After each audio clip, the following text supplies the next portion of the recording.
നേരത്തെ പറഞ്ഞു ഞാനൊരു ഓട്ടോ ഡ്രൈവറാണെന്ന് ഈ ബിസിനസ്സിന് വരുന്നതിന് മുന്നേ. അതിനു മുന്നേ ഒരുപാട് എൻ്റെ ചെറിയൊരു എക്സ്പീരിയൻസ് പറഞ്ഞ് ഞാൻ ഇതിലേക്ക് വരാം. അതിനു മുന്നേ ഒരുപാട് ജോലികൾ ചെയ്തിട്ടുണ്ട്. അപ്പൊ എന്ത് ജോലിയും ഡയറക്ട് സെല്ലിംഗ് തമ്മിലുള്ള വ്യത്യാസം അത് കൃത്യമായി പറയുന്ന സമയത്ത്, അല്ലെങ്കിൽ ജോലി നമുക്ക് ചെയ്താൽ കിട്ടുന്ന പ്രോഫിറ്റും ഡയറക്ട് സെല്ലിംഗ് ചെയ്താൽ കിട്ടുന്ന പ്രോഫിറ്റും, അല്ല ജോലി ചെയ്യുമ്പോൾ കിട്ടുന്ന സന്തോഷവും ഡയറക്ട് സെല്ലിംഗ് ചെയ്യുമ്പോൾ കിട്ടുന്ന സന്തോഷവും, ഇത് ഒരുപാട് വ്യത്യാസമുണ്ട്. അത് ചെയ്താൽ മാത്രമേ മനസ്സിലാവൂ. കാരണം ഈ ബിസിനസ്സിൽ വരുന്നതിന് മുന്നേ ഞാൻ പറഞ്ഞു ഒരുപാട് ജോലികൾ ഞാൻ ചെയ്തിട്ടുണ്ട് എന്ന്. അതായത് ഞാൻ തുടക്ക സമയത്ത് സ്കൂൾ പഠിക്കുന്ന സമയത്ത് 2 മാസമൊക്കെ പൂട്ടുന്ന സമയത്ത്, വെക്കേഷൻ സമയത്ത് ഹോട്ടലുകൾ പണിയെടുത്തിട്ടുണ്ട്. അതേപോലെ തന്നെ സ്കൂൾ പഠിക്കുന്ന സമയത്ത് തന്നെ പത്രം ഇടാൻ പോയി. രാവിലെ എന്ത് ചെയ്യും, 5:30 മണിക്ക് എഴുന്നേറ്റ് പല്ലൊക്കെ തേച്ച് എന്ത് ചെയ്യും, പത്രം ഇടാൻ പോകും രാവിലെ എഴുന്നേറ്റിട്ട്. അന്നേരം മാസത്തിൽ 7 രൂപയാണ് പത്രത്തിന്, 7 രൂപ പത്രം ഇട്ടാൽ കിട്ടുക. അന്ന് പിന്നെ അഡീഷണൽ വരുമാനം ഇവിടുന്ന് ഇപ്പോൾ ലോയൽറ്റി ബോൺസ് എന്നും പറയല്ല, അതുപോലെ അഡീഷണൽ കിട്ടും. എന്തെന്ന് വെച്ചാൽ പോസ്റ്ററൊക്കെ വരും. ചില ഉദ്ഘാടനത്തിന് പോസ്റ്ററൊക്കെ വരുന്ന സമയത്ത് അതുകൊണ്ട് ഞാൻ ഒരു ഭാഗ്യം, എന്നാലും എന്തെങ്കിലും ഒരു പുട്ടും ചായയൊക്കെ കുടിക്കാനോ ഏർപ്പ് എടുത്ത് കളിക്കാൻ എന്തോ ഒരു മടിയായിരിക്കും. അപ്പൊ എക്സ്ട്രാ ഒരു പോസ്റ്ററൊക്കെ വന്നു കഴിഞ്ഞാൽ 25, 50, 100 എന്നെ പറ്റിയ എണ്ണത്തിന് പൈസ, ഒരു 10 പൈസ, 20 പൈസ, അങ്ങനൊക്കെ 50 പൈസ ഒക്കെ തരും എക്സ്ട്രാ. ആ പത്രത്തിൻ്റെ കൂടെ വെച്ച് വീടുകളിലെത്തും. അന്നൊരു പരസ്യം ഇന്ന് പോലെ വലിയ പരസ്യങ്ങൾ ഇന്നെന്താ സോഷ്യൽ മീഡിയ വഴി നല്ലോണം പ്രചരിപ്പിക്കാലോ. അന്ന് ഈ പത്രങ്ങളിൽ കൊണ്ടായിട്ട് വീടുകളിൽ എത്തിച്ചാൽ അന്ന് നോട്ടീസും കൂടി ഉണ്ട്. ആ നോട്ടീസിന് എക്സ്ട്രാ പൈസ കിട്ടും. നോട്ടീസൊക്കെ കാണാൻ ഭയങ്കര സന്തോഷം. അന്നേരം അറിയാം ഇത് ചെറിയൊരു 10 രൂപ എക്സ്ട്രാ കിട്ടും എന്നുള്ളത്. അപ്പൊ അത്ര പോലും ഞാൻ പറയാണ്, അന്ന് പണത്തിനൊക്കെ നല്ല മൂല്യമുണ്ട്. അത് കിട്ടണമെങ്കിൽ കുറച്ച് പാടാണ്. ഇന്ന് കാലഘട്ടം കുറെ വളർന്നുകൊണ്ട് പൈസക്കൊന്നും വലിയ വിലയൊന്നും ആരും കൽപ്പിക്കുന്നില്ല. ചെറിയ കുട്ടികൾക്കാണെങ്കിൽ പോലും പൈസ എങ്ങനെയെങ്കിലും ഉണ്ടാക്കാം. അപ്പൊ അങ്ങനെ ജോലി ഞാൻ ചെയ്തിട്ടുണ്ട്. ആ ജോലി ചെയ്തുകൊണ്ടിരിക്കുന്ന സമയത്താണ് ഇതേപോലെ തന്നെ സ്കൂൾ പൂട്ടുന്ന സമയത്ത് ഞാൻ ടൈലറിംഗ് ഷോപ്പിലേക്ക് കയറുന്നത്. ടൈലറിംഗ് ഷോപ്പിൽ നിന്ന് തന്നെ 2 മാസം പോയി. എനിക്കൊരു പഠിക്കണം എന്ന് ഭയങ്കര ആഗ്രഹം. അപ്പോൾ അങ്ങനെയാണ് ഞാൻ ബട്ടൺസ്, അന്ന് ബട്ടൺസ് ഒക്കെ വെക്കല, ഇന്ന് റെഡിമെയ്ഡ് അല്ലല്ലോ. ബട്ടൺസ് തുള തുന്നാൻ പോകും. എനിക്ക് ഭയങ്കര ഇഷ്ടമായിട്ട് പോയതാണ്. അപ്പോൾ അവിടെ പോയി കഴിഞ്ഞാൽ എന്ത് ചെയ്യണം, ഷർട്ട് കുറേ കട്ട് ചെയ്തിട്ട കുറേ തുണികൾ ഉണ്ടാവും. ആ തുണി എന്ത് ചെയ്യും വെച്ചാൽ കത്രി കൊണ്ട് മെല്ലെ വെട്ടിയിട്ടിങ് തരും. എൻ്റെ ഒരു ഇത് നല്ലോണം തുന്നിക്കൊന്നു തുള നരി, ഷർട്ടിന്റെ ബട്ടൺസ് വെക്കുന്ന തുള ഉണ്ടാവല്ലേ, അത് തുന്നണം. അത് നന്നായിട്ട് തുന്നി കൈൻ്റെ ഇവിടെ നല്ല സൂചി ഉണ്ടായിട്ട് ചെറുങ്ങനെ അന്ന് തുടക്കത്തിലിട്ടോ. ഇപ്പൊ നല്ല അറിയണം, ഇവിടെ ഇങ്ങനെ ഒരു തയമ്പ് പോലെ ഉണ്ട്. തയമ്പല്ല, ചെറുങ്ങനെ മുറിയും ബട്ടൺസ് ഓട്ടാത്തി മനസ്സിലാവില്ല, എൻ്റെ കുത്തുമ്പോ ഇതായിട്ട് ഇതാവുക. അപ്പം അതുകൊണ്ട് ഇങ്ങനെ ആക്കും. പിന്നെ ബ്ലൗസിന്റെ ഹുക്ക് വെക്കണം. അതൊക്കെ ശരിക്കും മണിക്കൂറുകൾ എടുക്കുമായിരുന്നു തുടക്കത്തിൽ. ഒരു ബ്ലൗസിന്റെ കഴുത്തും ഇതെല്ലാം തുന്നുമ്പോൾ അടിക്കാന്, ഒരു ബ്ലൗസ് അടിച്ച് എനിക്ക് തരാൻ വേണ്ടിയിട്ട് ഒരു അരമണിക്കൂർ കൊണ്ട് അയാൾ തരും. പക്ഷെ ഒരു ബട്ടൺസ് ഫിനിഷാക്കി വെക്കുമ്പോൾ 1.5 മണിക്കൂർ എടുക്കും. ഞാൻ തുടക്കത്തിൽ കാര്യം പറയുന്നത്. അപ്പൊ അത് എന്താ വെച്ചാൽ അത് ആ ജോലി അറിയില്ല എന്നുള്ളതാണ് ആ സാധനം. പിന്നീട് അത് ശരിക്കും ബട്ടൺസ് വെക്കുന്ന സമയത്ത് ഞാൻ ആ ഓട്ട ഇങ്ങനെ ഇങ്ങനെ നോക്കിയിട്ടാക്കണേന്. പിന്നീട് അത് കുറച്ച് കുറച്ച് കുറച്ച് അങ്ങോട്ട് സമയത്ത് പിന്നെ ബട്ടൺസ് വെച്ച് പിടിച്ചു കഴിഞ്ഞാൽ പിന്നെ നോക്കണ്ട, കുത്തി റെഡി ആയിരിക്കും സാധനം. കുത്തി എന്ത് സ്പീഡായി തിരിച്ചിട്ട് അത് പൊട്ടിച്ച് എടുക്കും. കാരണം ആ എക്സ്പീരിയൻസ് ആണ് അത്. അത് ചെയ്യുന്ന സമയത്ത് കിട്ടുന്നില്ല. പിന്നെ ആ ഷർട്ടിന്റെ മാറ് അടിക്കണമെങ്കിൽ ഇങ്ങനെ മിഷൻ ഇങ്ങനെ ചവിട്ടിയിട്ട് അടിക്കണം. ഇന്ന് ജുക്കിന്റെ മിഷനൊന്നും ഇല്ല. ചവിട്ടി അടിക്കണമെങ്കിൽ ഒരു 10 പ്രാവശ്യം ഇറങ്ങിപ്പോവും, സൈഡിൽ കൂടെ പോണ്ടേ. അന്നേരം ഞാൻ വിചാരിച്ചു ഇതെങ്ങനെയാ ഇങ്ങനെ അടിച്ചു പോയി കളയുന്ന, നേരെ പോണ്ടേ ലൈന് ഈ മാറ്. പിന്നെ പോക്കറ്റൊക്കെ ഒപ്പിക്കണമെങ്കിൽ കള്ളിയൊക്കെ ആണെങ്കിൽ ശരിക്ക് വെട്ടി ഒപ്പിച്ച് അതിങ്ങനെ നോക്കും. പുള്ളിയൊക്കെ ആണെങ്കിൽ ശരിക്കും ഇങ്ങനെ നോക്കണം പോക്കറ്റിന്റെ ഭാഗത്ത്. വെട്ടിയിട്ട് കിട്ടിയാൽ ക്രെഡിറ്റ് കിട്ടുമൊന്നുമില്ല. അന്നാണ് ഈ പറയുന്നത്. ഇപ്പൊ അറിയാത്ത സമയത്ത് ഭയങ്കര റിസ്ക്, ഇതെങ്ങനെയാ സംഭവം എന്നെല്ലാം വിചാരിക്കും. പക്ഷെ ഇതൊക്കെ നമുക്ക് കുറച്ചങ്ങോട്ട് പ്രാക്ടീസ് ചെയ്ത് കഴിഞ്ഞാൽ പിന്നീട് കറക്റ്റ് നമ്മളെ ആ തുണി എടുക്കുന്ന സമയത്ത് പോക്കറ്റിൽ എവിടെയാണ് പോക്കറ്റ് ഒട്ടിക്കേണ്ടത് എന്നുള്ള കറക്റ്റ് നമ്മളെ മൈൻഡിലേക്ക് വരും. അതൊരു പ്രശ്നം നോക്കേണ്ട ആവശ്യമൊന്നുമില്ല, ഒപ്പിക്കേണ്ട ആവശ്യമില്ല. കറക്റ്റ് മനസ്സിലാവും ഏത് ലൈനാണെങ്കിലും ഏതാണെങ്കിലും, എവിടെയാണ് കോളർ ഒട്ടിക്കേണ്ടത്, എവിടെയാണ് പോക്കറ്റ് ഉണ്ട്, എവിടെയാണ് സാധനം ഒട്ടിക്കേണ്ടത് എന്നൊക്കെ പെട്ടെന്ന് മനസ്സിലാവും.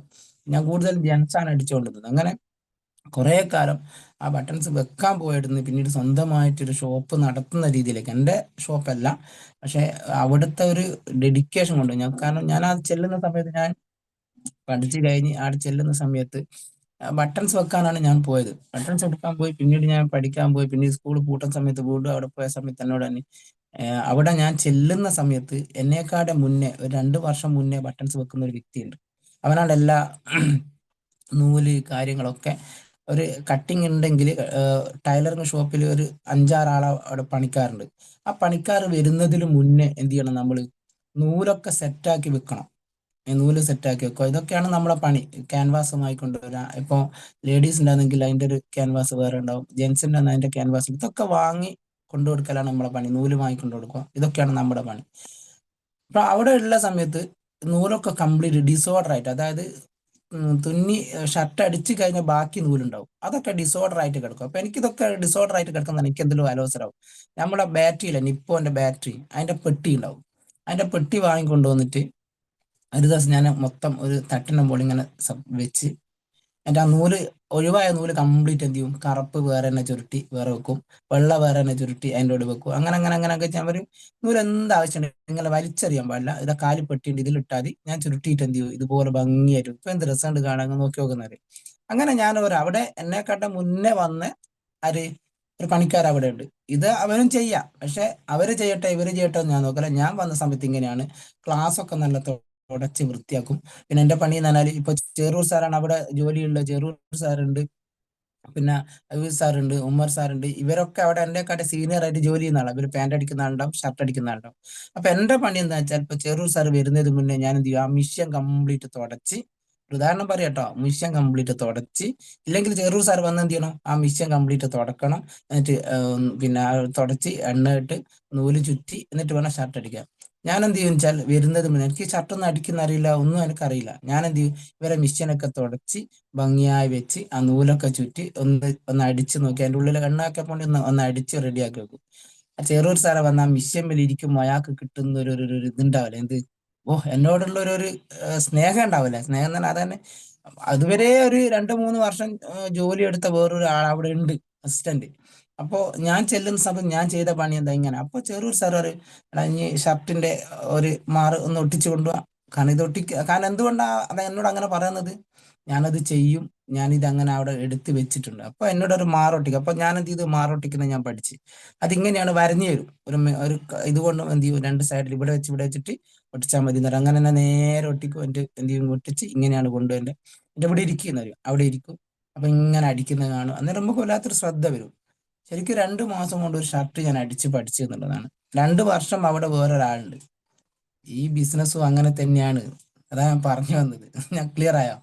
2 മാസം കൊണ്ട് പഠിക്കുന്ന ആളുണ്ടാവും, 2 വർഷം കൊണ്ട് പഠിക്കുന്നുണ്ടാവും, 10 വർഷം കൊണ്ട് പഠിക്കുന്നുണ്ടാവും. പക്ഷെ ഇത് കുറെ പഠിക്കാനുണ്ട്, പക്ഷെ ഇതൊന്നും പഠിക്കാനുമില്ല. അതാണ് സത്യം. കോൺഫിഡൻറ്റ് മാത്രം. അപ്പോൾ എന്തിനാ ടൈലറിങ്ങിന്റെ കിസ്സ പറഞ്ഞതെന്ന് പറഞ്ഞാൽ ഈ ഡയറക്ട് സെല്ലിങ് ഇങ്ങനെയാണ്. ഇന്നിപ്പോ ചില ആൾ പറയുണ്ടോ, ഞാൻ 2 വർഷമായി, ഞാൻ 3 വർഷമായി, ഞാൻ TC അയക്കാളൂ. സത്യത്തിൽ ഒന്നും ചെയ്യാത്തത് കൊണ്ടാണ് ആവാത്തത്. അതാണ് ഞാൻ പറഞ്ഞത്. അപ്പൊ ഞാൻ ആ പണി എടുത്തതിന് ശേഷം ഇപ്പോഴാണ് യാദൃശ്ചികമായിട്ട് ഒരു പ്രവാസ ജീവിതത്തിലേക്ക്, അൺഎക്സ്പെക്റ്റഡ് ആയിട്ട്, അപ്പോൾ ആ ഒരു വിസ എടുത്താലും പാസ്പോർട്ട് എടുത്തിട്ടില്ല, അങ്ങനെ ഒരു ഗൾഫിന്റെ ചരിത്രമേ എൻ്റെ മനസ്സിലേ ഇല്ല. എനിക്ക് ഇഷ്ടമില്ല എന്നല്ല, കാണണം എന്നൊക്കെ ഉണ്ടാക്കുക, ഗൾഫ് എന്നുള്ള അങ്ങനത്തെ ചിന്തിക്കേണ്ട ആവശ്യമില്ല. കാരണം ഒരു സാധാരണക്കാരൻ, അങ്ങനെ എനിക്കൊരു ആരെങ്കിലും വിസ തരാനോ അല്ലെങ്കിൽ പാസ്പോർട്ട് എടുക്കാനോ അങ്ങനത്തെ ഒരു ഇതൊന്നും എൻ്റെ മനസ്സിലേ ഇല്ല. ഇപ്പോഴാണ് എന്നോട് പറയുന്നത് ഇങ്ങനെ ഗൾഫിലേക്ക് ഒരു വിസ ഉണ്ട്, ടൈലറിംഗ് ആണ്, ഇനി എന്തായാലും കയറണം, ഒരാഴ്ച കൊണ്ട് കയറണം ഒരു പ്രതീക്ഷിക്കാണ്ട്. അപ്പൊ ഞാൻ പറയാം, എൻ്റെ അടുത്ത് പാസ്പോർട്ട് ഒന്നും ഇല്ല, അത് അങ്ങോട്ടേക്ക് കയറുന്ന പാസ്പോർട്ടൊക്കെ ഉണ്ട്, അതൊക്കെ ഇനി വേഗം എടുത്താൽ മതി, വേഗം കിട്ടുമെന്നാണ് പറഞ്ഞത്. അങ്ങനെ ഞാൻ ശരിക്കും പറയുന്നത് 2 ആഴ്ച കൊണ്ട് പാസ്പോർട്ട് എനിക്ക് തോന്നുന്നത്, സ്പീഡ് പാസ്പോർട്ട്, ഇത്തിരി പൈസ കൂടുതൽ കൊടുത്തിട്ട്. അന്ന് കഥ, ഞാൻ അറിയുന്നത് എങ്ങനെയൊക്കെ എടുക്കാന്ന്. ഇതിൽ കുറെ പ്രവാസികളുണ്ടാവും, ഇവർക്ക് ഞാൻ ആദ്യമായിട്ടല്ലേ എനിക്ക് പാസ്പോർട്ട് എടുക്കുന്നതോ, വേഗം എടുക്കാന്നോ അല്ലെങ്കിൽ ഇങ്ങനെ എടുക്കാമെന്ന് എനിക്ക് അറിഞ്ഞൂടാ. അപ്പം സ്പീഡ് പാസ്പോർട്ടിന് കൊടുത്തായി, കാരണം 10-20 വർഷം എക്സ്പീരിയൻസ് ഉള്ള ആളാണ് ഈ പറയുന്നത്, ഇത് ഗൾഫില്. ഞാൻ വെച്ചാൽ അങ്ങനെ കിട്ടുമോ പാസ്പോർട്ട്, വേഗം വേണ്ടിയവർക്ക് വേഗം, എല്ലാ വണ്ടികൾക്ക് വില ഇങ്ങനെയൊക്കെ അന്ന് കിട്ടും. അന്ന് നല്ല ഇപ്പോഴും കിട്ടും. അപ്പോൾ ഞാൻ കുറച്ച് പൈസ ജാസ്തി കൊടുക്കണമെന്നില്ല, അങ്ങനെ കൊടുത്ത് ശരിക്കും ഒന്ന് 2-3 ആഴ്ച എടുത്തേക്ക് തോന്നുന്നു. അങ്ങനെ സമയം എടുത്തതെന്ന് എനിക്കൊന്ന് 1 മാസമോ അങ്ങനെ ആയിട്ട് എടുത്തേക്ക് തോന്നുന്നു, കൃത്യമായിട്ട് ഓർമ്മയില്ല. അപ്പോൾ എന്തോ ചെറിയൊരു മിസ്റ്റേക്ക് ഉണ്ടാകുന്ന, ശരിക്കും ഒരാഴ്ച കൊണ്ടായിട്ടും കിട്ടും പാസ്പോർട്ട്. പക്ഷെ എനിക്കെന്തോ അഡ്രസ്സിനെ പ്രശ്നം കൊണ്ട് 1 മാസം കൊണ്ട് സാധനം കിട്ടി. കിട്ടലും അങ്ങ് അയച്ചു കൊടുക്കലും വിസ വരുത്തും എല്ലാം ഒപ്പരാണ്.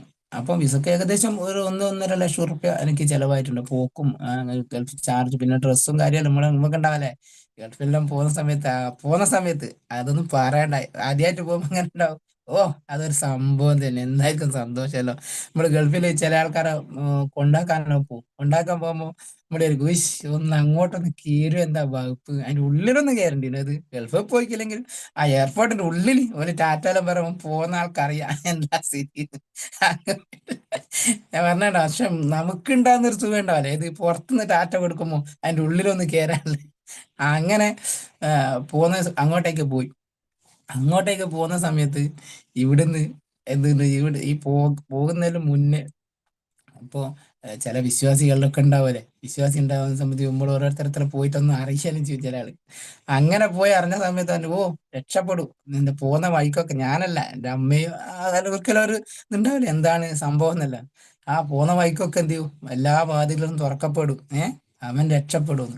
അപ്പൊ ഇതൊക്കെ എന്നോട് അമ്മ അനുഗ്രഹം നല്ലതാണ്, ഈ വിട്ടോ അങ്ങനെ ഇങ്ങനെയാണല്ലോ.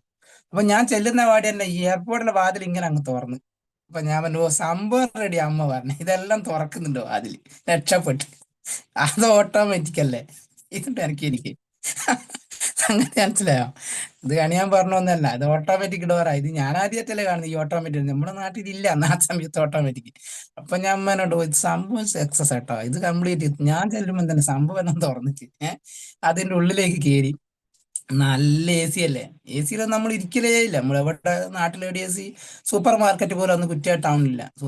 സൂപ്പർ സത്യം പറയുന്നത് അന്ന് സമയത്ത് സൂപ്പർ മാർക്കറ്റ് ഇപ്പം വന്നല്ലേ. അപ്പോൾ സൂപ്പർ മാർക്കറ്റിൽ നമ്മൾക്ക് എ സി ഇന്ന് കുറ്റിയ ടൗണിൽ എ സിയേ ഇല്ല. ഉണ്ടാവായ അപ്പൊ ഞാൻ കയറിയ സ്ഥലത്തൊന്നും എ സി ഇല്ല. അപ്പോൾ ഇവിടെ കാര്യം നല്ലൊരു കുളിര് വരാം, നല്ലൊരു തണുപ്പല്ല നേരം അവിടെ ഇരുന്ന്. പിന്നീട് അതിന്റെ ഘട്ടം പവർ അല്ലേ ഇതിന്റെ അകത്ത്, ഏത് പ്ലെയിൻ്റെ അകത്ത് ഉണ്ടാവാം. അപ്പൊ വിമാനത്തിലായാലും നല്ല എ സി അല്ലേ. അപ്പൊ ഞാൻ പോകുന്നത് നല്ല ചൂടുള്ള ഏതോ ഒരു ആഗസ്റ്റ് മാസത്തിലായിട്ടാ പോകുന്നത്. അങ്ങനെ നല്ല ചൂടാണ്. അവിടെ ഇറങ്ങി നോക്കുമ്പോൾ എ സിയിൽ ഇരുന്ന് 2 3 4 മണിക്കൂറായിട്ടായിരിക്കും അങ്ങോട്ട് പോകുന്നത്. അവിടെ ഇറങ്ങി നോക്കുമ്പോൾ നല്ല ചൂടല്ലേ. തിരിച്ച് ഫ്ലൈറ്റിൽ തന്നെ കയറിയാലോ അതിലേക്ക്, അമ്മാതിരി ചൂടാ. പുറത്തോട്ടങ്ങ് ഇറങ്ങിയാ നോക്കുമ്പോ ഇത് കയറാൻ പറ്റുമോ, അങ്ങനെ എല്ലാം കൂടി ഞാൻ പുറത്തിറങ്ങി. ഈ പുറത്തിറങ്ങി അങ്ങ് ബാഗ് എടുക്കണല്ലോ, ഇതൊന്നും ആദ്യമായിട്ട് പോകുന്നതല്ലേ.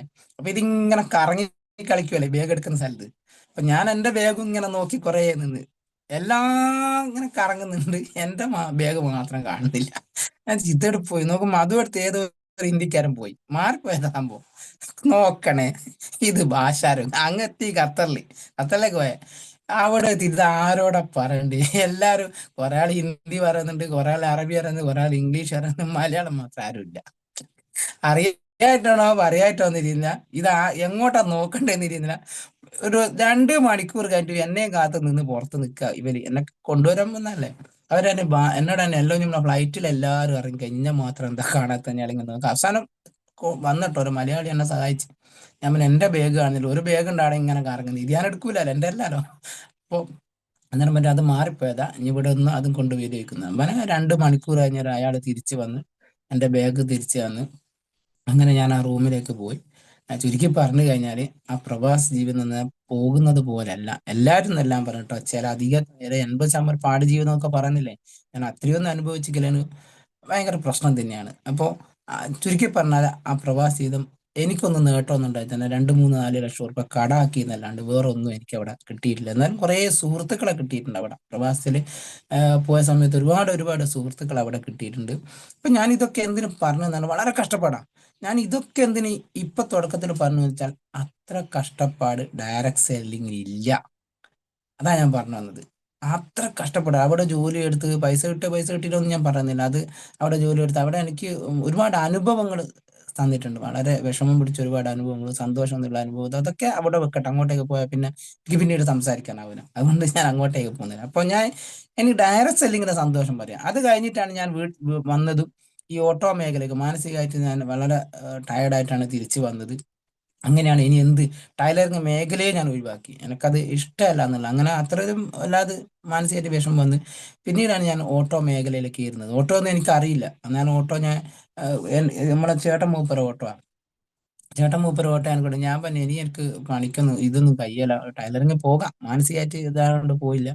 അപ്പൊ ഓട്ടോറിക്ഷ എന്റെ ഏട്ടൻ നേരെ ഓട്ടോറിക്ഷ എടുത്തിട്ട് വാർപ്പിന്റെ പണിക്ക് പോവാ, അതാ നോക്കണ്ടേ. ഓട്ടോറിക്ഷ എടുത്തിട്ട് വാർപ്പിന്റെ പണിക്കാ പോവാ, രാവിലെ സൈറ്റിൽ കൊണ്ടാടും, അവിടുന്ന് ഓട്ടോറിക്ഷ ഓടൂല. അങ്ങോട്ട് പോകുമ്പോൾ വേറെ ഡ്രൈവറായിരിക്കും, ഇങ്ങോട്ട് വരുമ്പോൾ വേറെ ഡ്രൈവറായിരിക്കും. അതിൽ സിമെന്റ് കയറ്റുന്നുണ്ടാവും, ആപ്പ ഓട്ടോറിക്ഷ പലതും കയറ്റുന്നുണ്ടാവും. എനിക്ക് അതിനെ പറ്റി വലിയ ഇതൊന്നുമില്ല. അപ്പൊ ഞാൻ പിന്നെ എന്തായാലും ഇപ്പൊ എന്റെ ഏട്ടൻ പറഞ്ഞു എന്നാ പിന്നെ എനിക്ക് ഓട്ടോറിക്ഷ ഓടറോ, ഞാൻ എന്തായാലും ഓട്ടോറിക്ഷ പണിക്ക് പോയാലേ, ഞാൻ സൈറ്റ് കൊണ്ടായിരുന്നല്ലോ, ഇനി എടുത്ത് ഓടിക്കോ തന്നെ.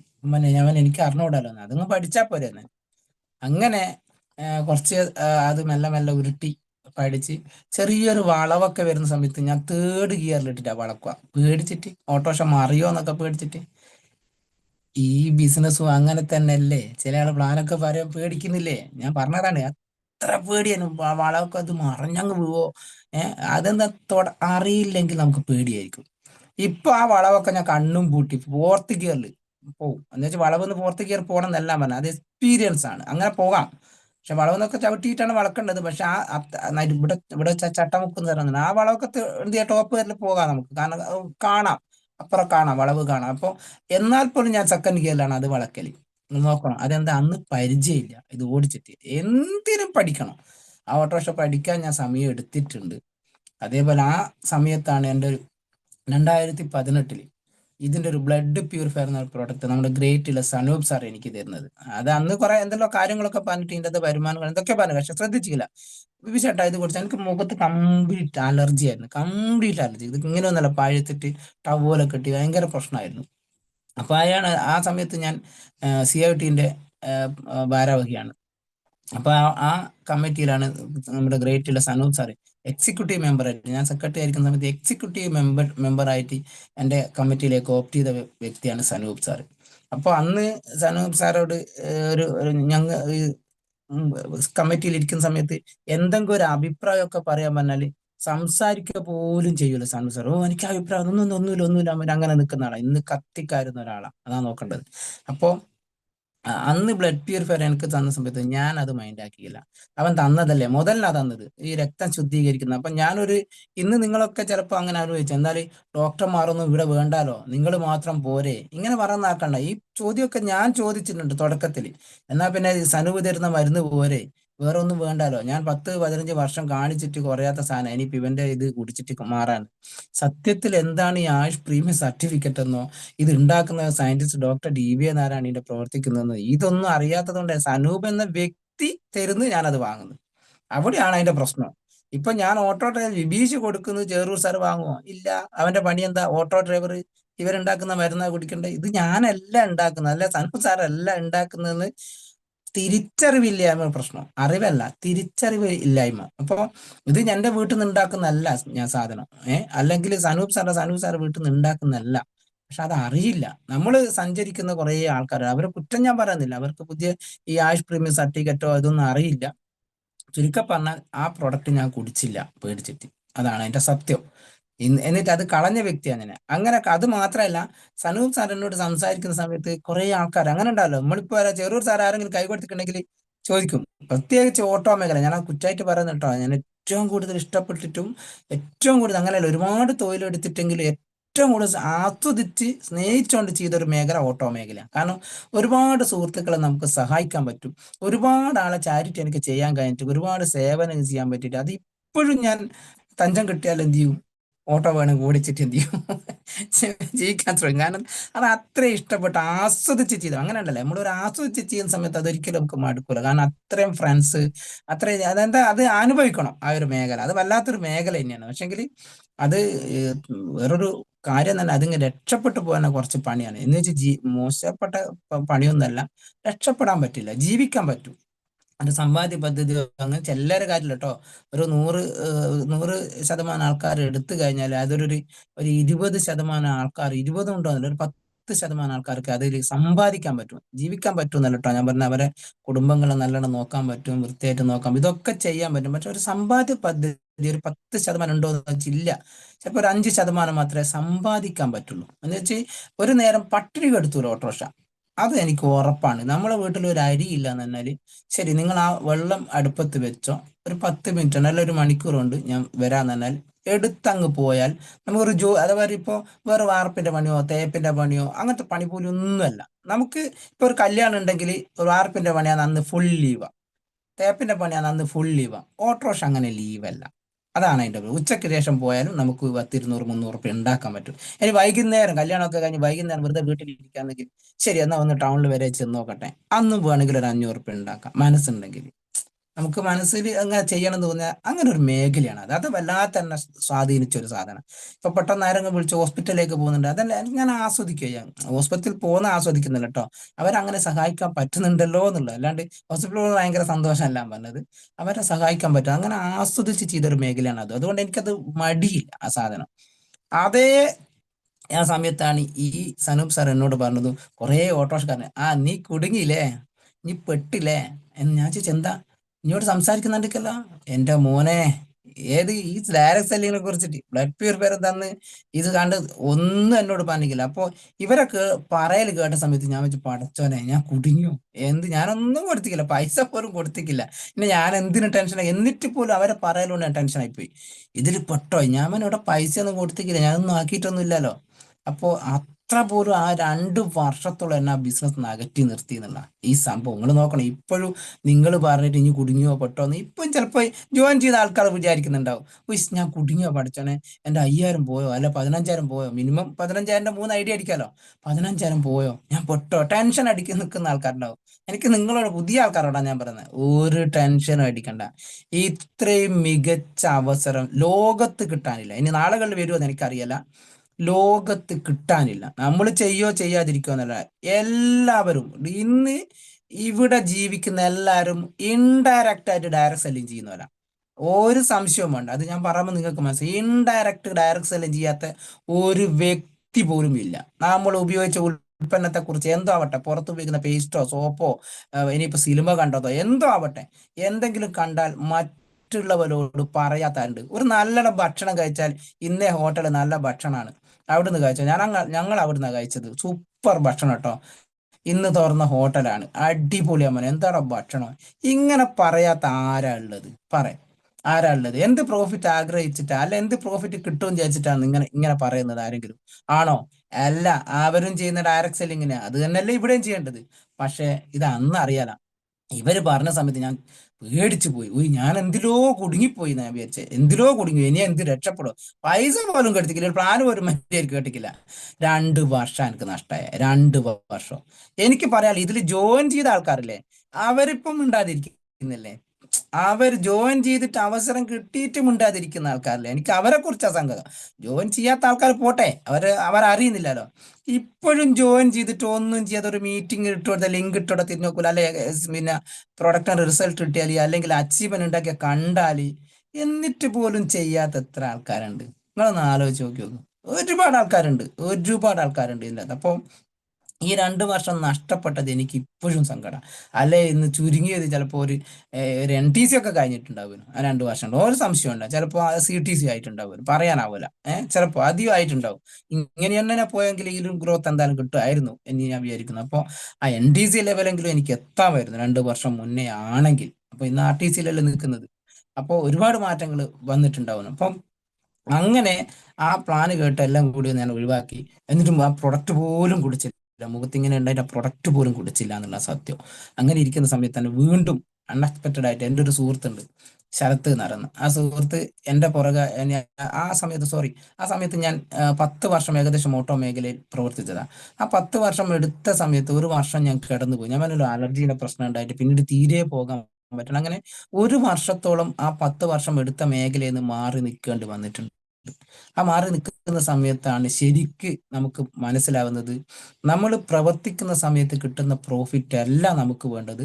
നമുക്ക് പ്രവർത്തിക്കാതെ ഇരിക്കുന്ന സമയത്ത്, എന്ന് വെച്ചാൽ ചെറിയൊരു അസുഖം, ഒരു പനിയോ അങ്ങനെ അങ്ങനെ ഉണ്ടാവും. അങ്ങനെ എന്തെങ്കിലും വന്ന് ചെറിയ ഒരാഴ്ചയോ 2 ആഴ്ച 1 മാസമൊക്കെ കടന്നു പോകേണ്ട സാഹചര്യം ചിലപ്പോൾ വന്നേക്കാം.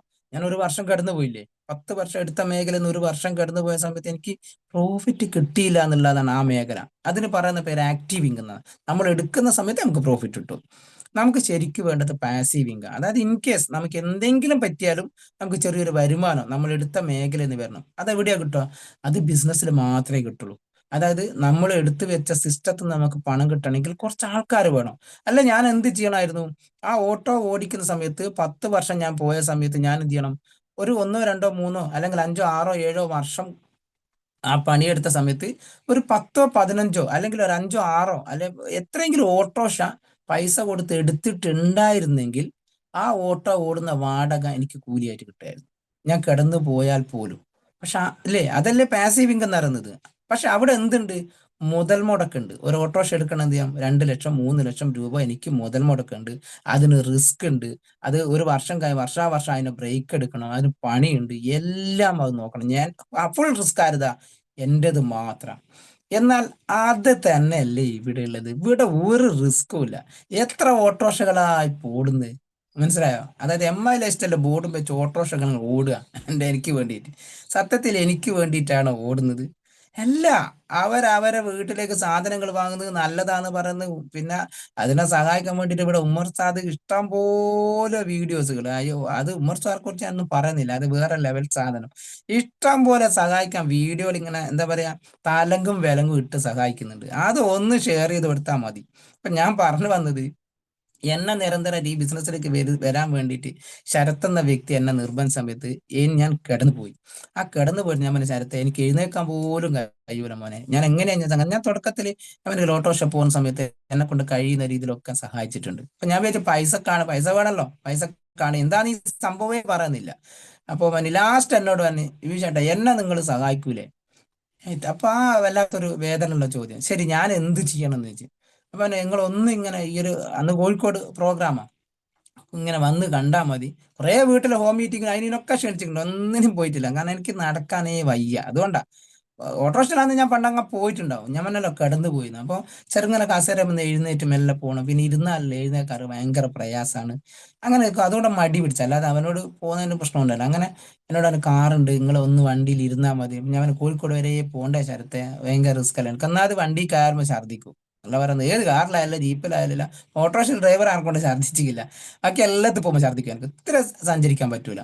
അപ്പൊ അന്ന് ഞാൻ പോയി. ആ പോയ സമയത്ത് എൻ്റെ കുറച്ച് സുഹൃത്തുക്കളുണ്ട്. നമ്മുടെ ഗ്രേറ്റിലെ JS ഉണ്ട് കേട്ടോ, ഇന്ന് എൻ്റെ ഇതാണ് STC ലീഡർ. അന്ന് ഞങ്ങൾ ഒപ്പരാ പോയത്.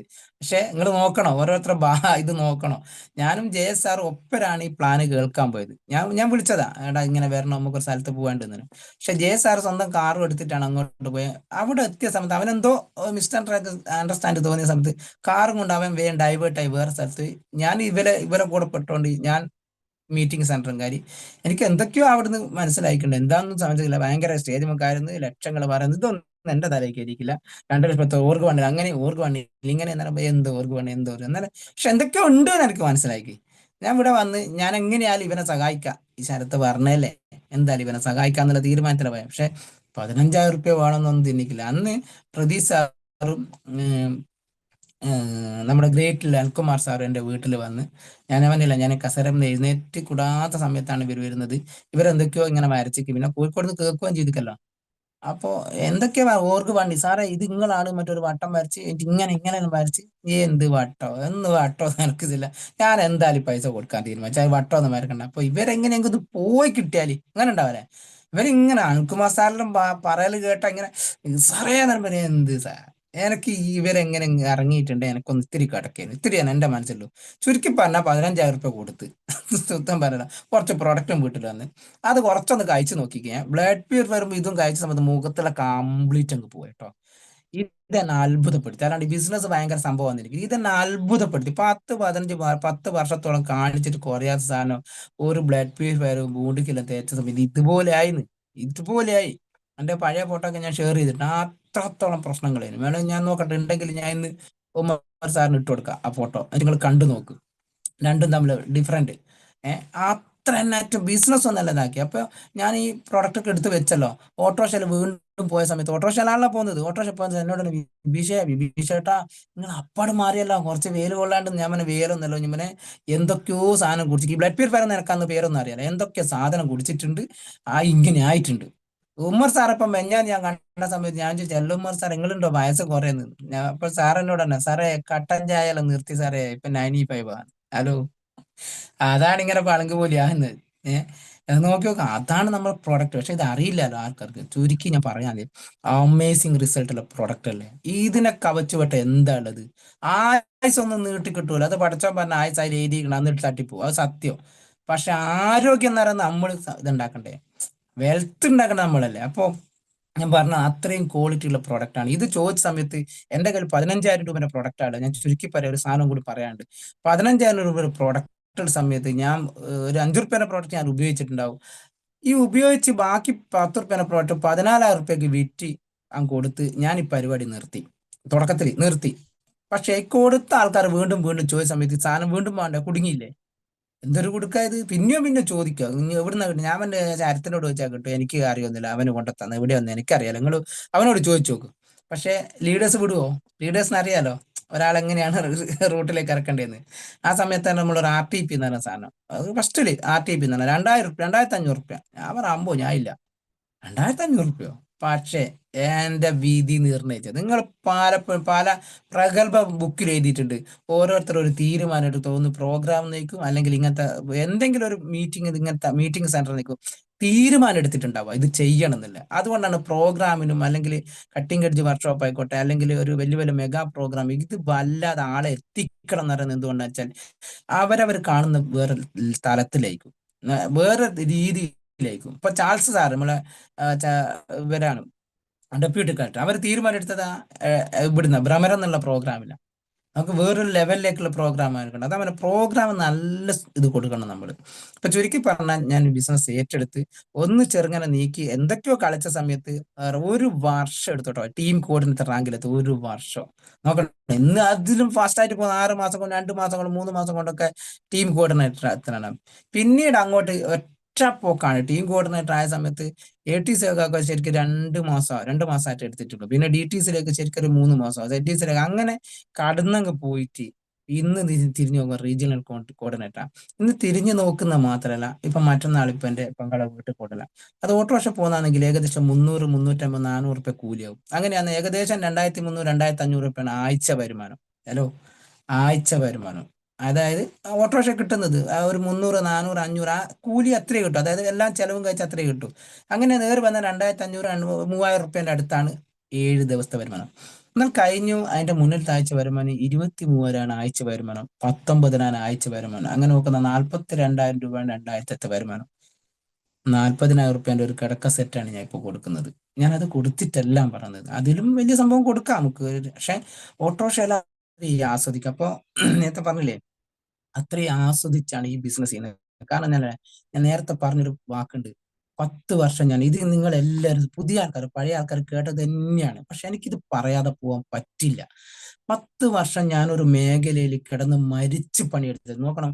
ഞാൻ രാവിലെ 4 മണിക്ക് എഴുന്നേറ്റ് ഇവിടുന്ന് പോകും. 4 മണിക്ക് ഞാൻ പറഞ്ഞല്ലോ, ഗൾഫിൽ പോയി കുറച്ച് കട ആയതുകൊണ്ട് 4 മണിക്ക് എഴുന്നേറ്റ് പോയിട്ട് ഞാൻ നൈറ്റ് തുടക്കത്തിലെ നൈറ്റ് സ്റ്റേഷനിൽ പോയി ഒപ്പിട്ടിട്ട്, അതായത് 5 മണിക്ക് ശേഷം ഒപ്പിട്ടിട്ട് അവിടെ ഫുൾ ടൈം കയറിയായിട്ട് ഓടിയാല്, അങ്ങനെ ഓടിയ മേഖലയിൽ നിന്ന് 1 വർഷം കടന്നു പോയിട്ട് 1 രൂപ പ്രോഫിറ്റ് എനിക്ക് കിട്ടിയിട്ടില്ല. നോക്കി പറഞ്ഞാൽ മനസ്സിലാക്കോ, 10 വർഷം ഞാൻ ആ മേഖലയിൽ മരിച്ച് പണിയെടുത്തിട്ട് ഞാൻ കിടന്നു പോയ സമയത്ത് 1 റുപ്യ എനിക്ക് വരുമാനം കിട്ടിയില്ല. ഈ ബിസിനസ് പാർട്ട് ടൈം ആയി ചെയ്ത സമയത്ത്, പാർട്ട് ടൈം ഞാൻ ഒരു പാർട്ട് ടൈം ബിസിനസ്സാണ്, കോവിഡിന്റെ സമയത്താണ് വരുന്നത്. അങ്ങനെ കുറച്ച് ടീമായ സമയത്ത് എനിക്ക് ഇതേപോലെ തന്നെ, പക്ഷെ അന്ന് എനിക്ക് അസുഖം വന്നിട്ടാണ് കിടന്നു പോയെങ്കിൽ ഇവിടെ അങ്ങനെയല്ല. ഇവിടെ കോവിഡ് വന്നതിന് ശേഷം എനിക്ക് വീട്ടിൽ നിന്ന് ഇറങ്ങാൻ പറ്റാത്ത സാഹചര്യം, ഒരു 2 ആഴ്ചത്തോളം ഇറങ്ങാൻ പറ്റാത്ത സാഹചര്യം. പക്ഷെ ആ ഒരാഴ്ച കോവിഡ് വന്ന് എനിക്ക് വീട്ടിൽ നിന്ന് ഇറങ്ങാൻ പറ്റാത്ത സാഹചര്യത്തിൽ എൻ്റെ അക്കൗണ്ടിലേക്ക് വന്നത് 25,000 രൂപയാണ് ആഴ്ച വരുമാനം. സത്യത്തിൽ എന്നെ ഞെട്ടിച്ചിട്ടുണ്ട് ഈ സാധനം. നോക്കണം, 10 വർഷം എടുത്ത മേഖലയിൽ നിന്ന് 1 രൂപ പ്രോഫിറ്റ് എനിക്ക് അവിടെ കിട്ടിയിട്ടില്ല. ഇവിടെ പാർട്ട് ടൈം ആയിട്ട് ഒരു 6 7 മാസം പണിയെടുത്ത സമയത്ത് അവിടെ ചെറിയൊരു ടീമിനെ എനിക്ക് ഉണ്ടാക്കാൻ കഴിഞ്ഞു. എനിക്ക് വേണ്ടി പ്രവർത്തിക്കുന്ന ടീമല്ല, അവരവർക്ക് വേണ്ടി പ്രവർത്തിക്കുന്ന കുറച്ച് ആള് വന്ന സമയത്ത് അവർ കവചപ്രാശോ പ്രോഡക്റ്റോ എന്തൊക്കെയോ എടുത്ത് അവരെന്ത് ചെയ്ത് പർച്ചേസ് ചെയ്ത സമയത്ത് ഞാൻ വീട്ടിൽ ഇരുന്നിട്ട് പോലും എനിക്ക് പ്രോഫിറ്റ് 25,000 രൂപ വന്നു. അതെന്നെ ഇരുത്തി ചിന്തിപ്പിച്ച് ഇതെങ്ങനെ പ്രോഫിറ്റ് വന്നു. ഇതിനെ വലിയ പഠിപ്പൊന്നും അന്നേരം പഠിച്ചില്ല, തുടക്കത്തിലല്ലേ. അപ്പൊ ആ കിട്ടിയ സമയത്ത് ഇത് ഫുൾ ടൈം ചെയ്യണം, പാർട്ട് ടൈം ഇതിങ്ങനെ വെറുതെ ചെയ്ത സമയത്ത് ഇങ്ങനെ കിട്ടിയിട്ടുണ്ടെങ്കിൽ ഇതൊന്ന് പഠിച്ച് ചെയ്താൽ ഇതിനെക്കാട്ടും പ്രോഫിറ്റ് കിട്ടുമല്ലോ എന്ന് ഞാൻ പഠിച്ചു. അങ്ങനെയാണ് ജസ്റ്റ് ഇതിനെ പറ്റി പഠിക്കാനും ഇതൊന്ന് സീരിയസ് ആയിട്ട് ചെയ്യാനും ഇത് പിന്നീട് നമ്മൾ ഇപ്പം പലരും പറയുന്നുണ്ട്, അയ്യോ ആളെ കിട്ടുന്നില്ല, അത് അങ്ങനെ എങ്ങനെയാണ്. ശരിക്കും നിങ്ങൾ ഹൃദയം കൊണ്ട് പറഞ്ഞു നോക്ക്. ഞാനിപ്പോ ചെറൂർ സാറെ കാണുന്ന സമയത്ത് എനിക്ക് ഈ സാധനം അറിയാം, ഈ സാധനം ചെറൂർ സാറിന് അറിഞ്ഞൂടാത്തോണ്ടല്ലേ അവർക്ക് ഈ ബിസിനസ്. അപ്പോ ആരെ പ്രശ്നമാണ്, ആരെ മിസ്റ്റേക്ക് ആണ്? ചെറൂർ സാറെ പ്രശ്നമാണോ ഈ ബിസിനസ്സിലേക്ക് വരാത്തത്? അല്ല, എന്റെ പ്രശ്നമാണ്. എനിക്കിത് അറിയാത്തത് കൊണ്ടല്ലേ, എനിക്ക് മനോഹരമായി പറഞ്ഞു കൊടുക്കാനാകത്തോണ്ടേ, എനിക്ക് എക്സൈറ്റ്മെന്റ് ആയിട്ട് പറഞ്ഞു കൊടുക്കാനായിട്ടല്ലേ. ഞാൻ തുടക്കത്തിൽ 1 രൂപ വരുമാനം കിട്ടാത്ത സമയത്ത് 2,10,000 പറയുന്ന കേട്ടെങ്കിൽ ഞെട്ടി. എന്റെ പ്ലാന് അങ്ങനല്ല, ഞാൻ ഒരാളോട് പറയുന്നത് എനിക്ക് 2,10,000 ഇതൊന്നും അറിയില്ല, പക്ഷെ ഇരുന്ന് കഴിഞ്ഞ് പറയുന്നത് ആ എക്സൈറ്റ്മെന്റ് ഉണ്ടോ, വോയിസ് മോഡുലേഷൻ ഉണ്ടോ, അത് എനിക്ക് കിട്ടിയ രീതിയിൽ ഞാൻ പറയാം. കാരണം ഇതെനിക്ക് കിട്ടും, ഉറപ്പായിട്ടും കിട്ടും, ഒരു സംശയവും വേണ്ട. കിട്ടുന്നത് മാത്രമല്ല ചെറൂർ സാറേ, നിങ്ങൾ എന്റെ കൂടെ നിൽക്കുന്ന ഞാൻ ഇങ്ങൾക്കും വായിത്തരും, എന്നിട്ടേ ഞാൻ മരിക്കും. അതാണ് എന്റെ പ്ലാന്, അതാണ് എന്റെ കോൺഫിഡന്റ്.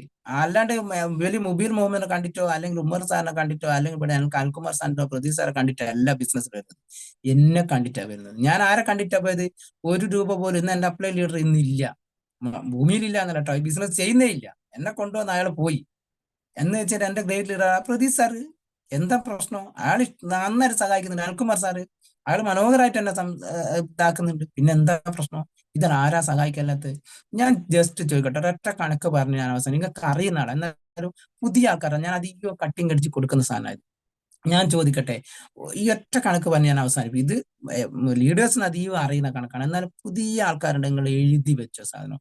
ഞാൻ ചോദിക്കുന്നത്, ഒരു വർഷത്തേക്ക് ഒറ്റ കണക്ക് പറഞ്ഞ് ഞാൻ എന്റെ പ്രോഗ്രാം ഇവിടെ ഇത് ഞാൻ വേണ്ടി കേട്ടോ, അതിന്റെ പല എന്റെ സെക്ഷൻ അവസാനിപ്പിക്കും. അതായത് ഒരു വർഷത്തേക്ക് നമ്മളെ വീട്ടിലേക്ക് ടോയ്ലറ്റ്, ഞാൻ കുറച്ച് സാധനം ഇത് മാക്സ് പ്രൈറ്റ് ആയിക്കോട്ടെ, ഡിഷ് വാഷ്, ഇതല്ല കേട്ടോ നമ്മൾ വാങ്ങുന്ന ബ്രാൻഡ് വേറെ ഏതോ ആർപിക്കോ അല്ലെങ്കിൽ പേസ്റ്റോ ഗോൾഗേറ്റോ അങ്ങനെ എന്തൊക്കെയോ വാങ്ങല്ലോ ഒരു വർഷത്തേക്ക്. ജസ്റ്റ് 10 റുപ്യന്റെ സാധനമെങ്കിലും നമ്മൾ വാങ്ങും. പോട്ടെ, 5000 രൂപന്റെ സാധനം നമ്മൾ വാങ്ങുമല്ലോ, വാങ്ങാതിരിക്കുമോ? ഞാൻ പറയുന്നത് ഒരു വർഷത്തേക്കുള്ള കണക്കാട്ടോ, ഞാൻ പറയുന്നത് ഒരു വർഷത്തേക്ക്. എന്റെ ഒരു പാർട്ട് ടൈമായി ചെയ്യുന്ന വ്യക്തി, 50,000 രൂപ സാലറി ഉള്ള ഒരു വ്യക്തി, വെറും 5000 രൂപന്റെ ഉൽപ്പന്നം, എന്തോ 95 എന്തെങ്കിലും സാധനം നമ്മൾ വെറും അവർക്ക് ഉപയോഗിക്കേണ്ട പ്രൊഡക്റ്റ്, അത് നമുക്കറിയാലോ. അത് ജസ്റ്റ് ഒന്ന് പറയാൻ നിങ്ങൾ തയ്യാറായാൽ ഈ ഒരു കണക്ക് നിങ്ങൾ എഴുതി വെച്ചോ. ഒരു വ്യക്തി ജസ്റ്റ് 5000 രൂപന്റെ ഉൽപ്പന്നം വാങ്ങുന്നു. എന്തിനാ അത് വാങ്ങുന്നത്? അവർക്ക് ഉപയോഗിക്കാൻ മാത്രം. അതായത് അയാളെ സാലറി എത്തിരിക 50,000 രൂപ സാലറി. 50,000 രൂപ സാലറി അയാൾക്കുണ്ട്. അയാൾ ജസ്റ്റ് 5000 രൂപന്റെ പ്രൊഡക്റ്റ് വാങ്ങി ഉപയോഗിക്കുന്നു. ആഹാ, ഇത് കൊള്ളാം, നല്ല പ്രൊഡക്റ്റ്, അടിപൊളി, സൂപ്പർ സാധനം. ആ വ്യക്തി ആകെ ചെയ്യേണ്ടത് 1 മാസം കൊണ്ട് ഞാൻ കുടിച്ച പ്രൊഡക്റ്റ് നല്ലതാണ്, സൂപ്പറാണ്, ബിസിനസ് ഒന്നും പറയണ്ട, സൂപ്പറാണടാ, വെറും 2 വ്യക്തികളോട് പറയുന്നതാണെങ്കിൽ അടുത്ത മാസം അവരെ കൂടെ വരുന്നത് 2 വ്യക്തികൾ. 10,000 രൂപന്റെ സെയിൽ നടക്കും. അയാൾക്ക് കിട്ടും 900. ആദ്യം കിട്ടിയിട്ടുണ്ടാവുക 450. ഞാൻ കൊണ്ടുവന്ന വ്യക്തിയത്തെ ഞാൻ ആകെ മുൻസിർ സാറെ കൊണ്ടുവന്നിട്ടുണ്ട്, ചേറൂർ സാറെ കൊണ്ടുവന്നത്. ഇവരാരാണ്? ഞാൻ അധ്യാപകനാണ്, ചേറൂർ സാർ അധ്യാപനാണ്, മുൻസിർ സാർ അധ്യാപനാണ്. ഞാൻ എന്തിനാ ഇവരോട് പറഞ്ഞത്? ബിസിനസ് ചെയ്യാനാണ്? അല്ല. ചേറൂർ സാറെ അല്ല, ചേറൂറെ എന്റെ സുഹൃത്താണ്, ചേറൂർ മുൻസീറിന് ഓടിക്കാം. എടാ മുൻസീറെ, അടിപൊളി പ്രോഡക്റ്റ് ആട്ടാ, ഞാൻ 95 കഴിച്ചു, ഒന്ന് കഴിച്ചു നോക്കടാ. നേരോ എന്നാ സംഭവം? ഇനി ഒന്നും അഡ്രസ് 5000 സാധനം വാങ്ങി. ഇത് എത്ര ദിവസം കൊണ്ടാ ചെയ്യുന്നത്? 1 മാസത്തിനുള്ളിൽ ഞാൻ ചെയ്ത് ആ മുൻസീർ സാറോട് സൂപ്പർ സാധനം കേട്ടോ, വെൽഹാട്ട് അടിപൊളി. ഞാൻ ഇവിടെ എന്റെ സുഹൃത്തുക്കളുണ്ട്, അതങ്ങ് പറഞ്ഞു കേട്ടോ, നല്ല സൂപ്പർ സാധനല്ലേ. മുൻസീർ സാർ ചെയ്യുന്ന ജസ്റ്റ് 2 ആളോട് പറയുന്നു, ചെറു സാർ ചെയ്യുന്ന ജസ്റ്റ് 2 ആളോട് പറയുന്നു, കഴിഞ്ഞ്. എന്റെ ഡ്യൂട്ടി കഴിഞ്ഞ്, ഓല ഡ്യൂട്ടി കഴിഞ്ഞ്. എന്താ ചെയ്യുന്നത്? ഈ സിസ്റ്റം പോവുകയാണെങ്കിൽ എഴുതി വെച്ചോ. 1-ാമത്തെ മാസം വരുന്നത് വെറും 2 പേര്, 2-ാമത്തെ മാസം വരുന്നത് 900 രൂപ വരുമാനമാണ്, 3-ാമത്തെ മാസം വരുന്നത് 4 പേരാണ് വരുന്നത്. അതായത് ആദ്യം വന്ന്, രണ്ടാമത് വന്ന്, 3-ാമത്തെ 4 പേര് വരുമ്പോൾ 20,000 കച്ചവടം അവിടെ നടക്കും. 1800 രൂപ വരുമാനം കിട്ടും. സാലറി എത്തിരിക 50,000 രൂപ. ചെയ്യുന്നത് എങ്ങനെയാ? Part time. പാർട്ട് ടൈം ചെയ്യുന്നുണ്ടോ? ഇല്ല. കുടിച്ച ഉൽപ്പന്നത്തെ കുറിച്ച് ജസ്റ്റ് ഒന്ന് പറഞ്ഞിട്ടേ ഉള്ളൂ, വേറെ എന്തെങ്കിലും ചെയ്യുന്നുണ്ടോ? പണി ചെയ്യുന്നുണ്ടോ?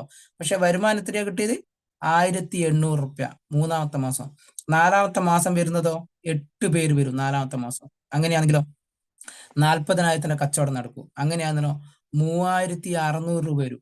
അങ്ങനെ 5-ാമത്തെ മാസം കഴിയുമ്പോഴത്തേക്ക് 7200 റുപ്യ വരും. 6-ാമത്തെ മാസം കഴിയുമ്പം വരുന്നതോ 14,400 റുപ്യ മാസ വരുമാനം കേട്ടോ ഞാൻ പറയുന്നത്. ജസ്റ്റ് മാസത്തിലേക്ക് വരുന്നേ. വെറും 2 വ്യക്തികൾ 5000 രൂപേന്റെ പ്രൊഡക്റ്റ് എടുത്തുള്ള കഥ ഞാൻ പറയുന്നത്. 14,400 വരും. സാലറി എത്രയാ? 50,000 രൂപ. ഇത് ഫുൾ ടൈം ചെയ്യുന്ന കൂട്ടിക്കോ. ഫുൾ ടൈം ചെയ്യുന്നെങ്കിൽ ഈ ഫുൾ ടൈം ചെയ്യുന്ന വ്യക്തി ചെയ്യുമോ? കാരണം എന്താ? 1-ാമത്തെ മാസം കിട്ടിയ 450 രൂപ വരുമാനം, അയാളെ സാലറി 50,000 രൂപയാണ്. 50,000 വരുമാനം കിട്ടുന്ന ആള് 450 രൂപ കിട്ടിയ ചെയ്യോ? ഇല്ല. പക്ഷെ നമ്മൾ കോൺഫിഡന്റ് കൊടുത്ത് ചെയ്യിക്കുന്നു. അങ്ങനെ 6-ാമത്തെ മാസം കഴിയുന്ന സമയത്ത് അയാളെ മാസ വരുമാനം 14,400. പക്ഷെ 6 മാസത്തെ ടോട്ടൽ ഇൻകം നോക്കിയാൽ, അല്ല വരുമാനം നോക്കുന്ന 6 ലക്ഷം കിട്ടേണ്ട സ്ഥലത്ത് 28,350 രൂപയാണ് കിട്ടുന്നത്. 28,350. 6 ലക്ഷമാണ് ജോലി ചെയ്താൽ കിട്ടുക. ഈ ബിസിനസ് ചെയ്യുമോ? ഇല്ല. നിങ്ങളൊരു കോൺഫിഡന്റും ഒരു ബിലീഫും കൊടുത്ത് ഒരു ട്രെയിനിങ് ഒക്കെ അറ്റൻഡ് ചെയ്ത് അയാൾ ഒന്ന് പിടിച്ച് 7ാമത്തെ മാസത്തിലേക്ക് കടക്കുന്ന സമയത്ത് മന്ത്ലി ഇൻകം 28,800 ആയി. 28,800. ഇത് കണക്കുകൾ ചെയ്തോ, കണക്കൊന്ന് ഫാസ്റ്റ് ആയിട്ട് വരാം. അന്നും സാലറി 50,000. എന്നാൽ നിങ്ങൾ നോക്കിക്കോ, അത് നേരെ തലതിരിച്ച് 8ാമത്തെ മാസത്തേക്ക് കടക്കുമ്പോൾ 57,600 രൂപയെ. 57,600. ഇവിടെ ഒരു വർഷം കൊണ്ട് സാലറി കൂടുന്ന എത്ര പേരുണ്ട്? 50,000 സാലറി ഒരു വർഷം കൊണ്ട് കൂടുവോ? ഇല്ല. എന്നാൽ അടുത്ത ഗിയർ ഒന്നും കിട്ടോ? 9ാമത്തെ മാസത്തിൽ പോകുന്ന സമയത്ത് 1,15,200 രൂപ. പാർട്ട് ടൈം ചെയ്യുന്ന വ്യക്തിയെ നിങ്ങൾ ആലോചിച്ച് നോക്ക്. ഫുൾ ടൈം ചെയ്തെന്ന വിഷയം 1,00,000 മേലെ വരുമാനമായി. അവിടെ കിട്ടുന്നത് 50,000 രൂപ. എന്നാൽ അടുത്ത സ്റ്റെപ്പ് കടക്കുന്ന സമയത്തോ 2,30,400. 2,30,400. ഇനി 11ാമത്തെ മാസം കടക്കുന്ന സമയത്ത് 4,60,800 രൂപ. പാർട്ട് ടൈം 2 വ്യക്തികളെ പരിചയപ്പെടുത്തിക്കാളൂ. നിങ്ങൾ ആലോചിച്ച് നോക്ക്. ഒരു 50,000 സാലറി കിട്ടുന്ന ആള് 5,000 രൂപന്റെ പ്രൊഡക്റ്റ് വാങ്ങായിട്ടാ? നമ്മൾ കോൺഫിഡൻറ്റ് കൊടുക്കായിട്ടില്ലേ? ഈ കൊടുക്കുന്ന ജസ്റ്റ് 2 അയാൾ ചെയ്യേണ്ട 100 ആളെ ലിസ്റ്റ് ഇട്ട് 2 പേരോട് പറഞ്ഞായി. 12ാമത്തെ മാസം വരുന്നത് 9,21,600. 9,21,600. അന്ന് മാസ വരുമാനത്തിന് 50,000 രൂപ സാലറി 50,000 രൂപ. ഈ ഡയറക്ട് സെല്ലിംഗ് ചെയ്താലോ 9,21,600. 12ാമത്തെ മാസ വരുമാനം. അങ്ങനെ ടോട്ടൽ നോക്കുന്നതാണെങ്കിൽ 18,14,400 രൂപ. എന്നാൽ ആ ടോട്ടൽ സാലറിയും അതും കൂടി നോക്കുന്ന 24,42,750 രൂപ പാർട്ട് ടൈം ചെയ്ത വ്യക്തിക്ക് ഉണ്ടാക്കാൻ പറ്റും. ഇത് മാത്രമാണോ വരുമാനം? നിങ്ങൾ ആലോചിച്ച് നോക്കുക. അടുത്ത വർഷത്തേക്ക് ആ ഗിയർ മാറ്റുന്നതാണ് എന്താ സംഭവിക്കുക? അപ്പൊ ഇത്രയും എന്താ പറയാ, ഒരു സ്മൂത്ത് ആയിട്ട് ചെയ്യാൻ പറ്റുന്ന അവസരമാണ് ഡയറക്ട് സെല്ലിംഗ് എന്ന് പറയുന്ന സാധനം. നമ്മൾ ആഗ്രഹിച്ച തരത്തിലേക്ക് സാധനം വരും. നിങ്ങൾ ഈ കണക്ക് ജസ്റ്റ് ഞാൻ എങ്ങനെ വേണമെങ്കിലും ചെയ്യട്ടോ, എങ്ങനെ വേണം. ഇനി അടുത്ത ഇത് നോക്കുന്ന അടുത്ത കണക്കിന് ഓരോ പ്രൊഡക്റ്റിന്റെ നോക്കുന്ന അങ്ങനെ കണക്ക്. അപ്പോൾ ഞാൻ പറഞ്ഞത് ചെയ്യാതിരിക്കാൻ നിങ്ങൾക്ക് 100 കാരണങ്ങൾ ഉണ്ടാവും. ചെയ്യാനുള്ള കാരണങ്ങൾ കണ്ടെത്തിയാൽ മതി. ചെയ്യാൻ 1000 കാരണങ്ങളുണ്ടാവും ചെയ്യാതിരിക്കാൻ. മറ്റുള്ള സുഹൃത്ത് പറഞ്ഞ് മറ്റുള്ള പറഞ്ഞ് ഒരു എത്ര ഇതാക്കണം. ഒന്നും നിങ്ങൾ നോക്കണ്ട. നിങ്ങൾ ജസ്റ്റ് ഒന്ന് പഠിച്ചൊന്ന് ചെയ്തു നോക്കിയോ. പഠിക്കണം ഇതിൻ്റെ അകത്ത്. എന്ന് വെച്ചാൽ എഴുതി പഠിക്കലൊന്നല്ല, നമ്മളെ അനുഭവങ്ങൾ കേട്ട് പഠിക്കണം. ഈ മോർണിംഗ് മീറ്റിന് എത്ര ആൾ ക്ഷണിച്ചിട്ടുണ്ടാവും ഇന്ന്? എത്ര ആൾ ക്ഷണിച്ചിട്ടുണ്ടാവും? ഇപ്പൊ സങ്കടം വിചാരിക്കുന്നുണ്ടാവും കുറെ ആൾക്കാർ അല്ലെ, എത്ര പണ്ട് എന്താണ് അവൻ ചെയ്യാത്തതെന്ന്. നിങ്ങൾ സങ്കടപ്പെടുന്നത്. എനിക്ക് നിങ്ങളോട് എല്ലാവരോടും പുതിയ ആൾക്കാരോട് കേട്ടോ പറയാനുള്ളത്, ഒരു ലീഡറെ നമുക്ക് കിട്ടണമെങ്കിൽ ചുരുങ്ങിയത്, നമുക്ക് അറിയില്ലല്ലോ ഡയറക്ട് സെല്ലിംഗ്. ഉമർ സാർ പോലത്തെ ആളെ വേഗം കിട്ടിയേക്കും. ഞാൻ പറയുന്നത് ചുരുങ്ങിയത് എന്നെ പോലത്തെ ഒരാളെ ലീഡറായിട്ട് ചുരുങ്ങിയത് 2 വർഷം സമയമെങ്കിലും അവർക്ക് കൊടുക്ക്. ഞാൻ വന്നത് അങ്ങനെ, ഞാൻ 2 വർഷം കഴിഞ്ഞതിന് ശേഷമല്ലേ ഓരോ റാങ്കുകൾ വന്നത്. അപ്പൊ നമ്മുടെ കൂടെ ആൾക്കാർ ഒരാൾ വന്നിട്ടുണ്ട്, അവര് മിനിമം ഒരു 2 വർഷമെങ്കിലും എടുക്കും ഒരു ലീഡറായി കിട്ടാൻ. ക്ഷമയോടെ നിൽക്കും. ദേഷ്യം പിടിക്കലോ വെറുപ്പ് പിടിക്കലോ ഒന്നും വേണ്ട. അപ്പോ ഇത്രയും കാര്യങ്ങൾ എന്തൊക്കെയോ ഞാൻ പറഞ്ഞിട്ട് നിങ്ങൾക്ക് എന്തൊക്കെ മനസ്സിലായിട്ടുണ്ടെന്ന് ഞാൻ അറിയാല. പക്ഷെ ചെയ്യണം, ചെയ്യാതിരിക്കരുത് ഒരു വ്യക്തികൾ പോലും. നിങ്ങൾ ഇതിൽ റിവ്യൂ പറയുന്ന സാധനം പുതിയ ആൾക്കാർ റിവ്യൂ പറയാം. എനിക്ക് ഏറ്റവും ഇഷ്ടം അതാണ്, പുതിയ ആൾക്കാർ. അത് പറ്റുവാണെങ്കിൽ ഏറ്റവും കൂടുതൽ ലേഡീസുകൾ കാരണം വേറൊന്നും കണ്ടല്ല, അവരാണ് ഏറ്റവും കൂടുതൽ മുൻപന്തിയിലേക്ക് വരുന്ന ആൾക്കാർ. എന്ന് വെച്ചാൽ അവർ മാത്രം പറയാമെന്നല്ല കേട്ടോ പറയുന്നത്, എല്ലാവരും പറയണം. വീഡിയോ ഒന്ന് ഓൺ ചെയ്യണമെന്ന് ഞാൻ പറയില്ല. നിങ്ങൾ അതെന്തിനാ ഞാൻ ഇങ്ങനെ നിർബന്ധിക്കുന്നതല്ലേ? നിങ്ങൾ എന്തെങ്കിലും സംസാരിച്ചാൽ മാത്രമേ എന്ത് ചെയ്യാനാവൂ. ഇത് ഞാൻ എല്ലാവരും പറഞ്ഞു. എന്നോട് ഇപ്പൊ കുറെ ആൾക്കാർ പറഞ്ഞിട്ടാ സാറേ നിങ്ങൾ അങ്ങനെ റിവ്യൂ പറയണം എന്ന് പറഞ്ഞിട്ട് ഞാൻ ഇങ്ങനെ പറഞ്ഞു. ഇന്ന് നല്ലോണം ഞാൻ സംസാരിക്കണ്ട്. അത് തന്നെയാണ്, നിങ്ങളൊന്നും പറയണ്ട. നന്നായിട്ടുണ്ട് കേട്ടോ സാറേ, കുഴപ്പമൊന്നുമില്ല, ഞങ്ങൾക്ക് നല്ല ഇതായിട്ടുണ്ട്. ആയിക്കണ്ടത് പറഞ്ഞായി. ഇല്ലെങ്കിൽ പറഞ്ഞേക്ക് എന്തെന്ന് രാവിലെ തന്നെ വന്ന് തള്ളിയെന്ന്. അങ്ങനെയെങ്കിലും പറയാം. നിങ്ങൾ എന്തെങ്കിലും സംസാരിച്ചാൽ മതി. ഓക്കെ.